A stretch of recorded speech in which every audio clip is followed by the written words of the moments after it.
Îți mai aduce aminte ziua când ți-am spus că ești frumoasă? Parcă a fost ieri. M-am îmbătat, am scris o poezie cu o seară înainte și apoi te-am întrebat.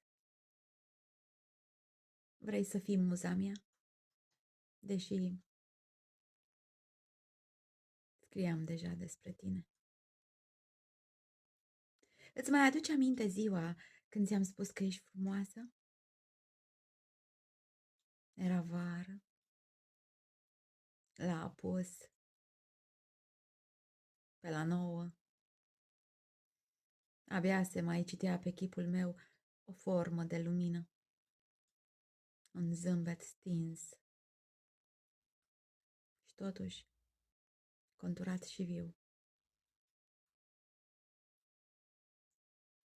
Îți amintești prima dată când ți-am spus, când ți-am dat nume de zeiță și ți-am zis că îți voi scrie o odisee.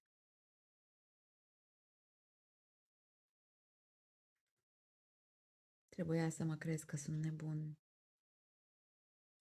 nu să-mi dai o poreclă și să încep să ții la mine. Doar știi ce teamă-mi e să fiu iubit și de iubire.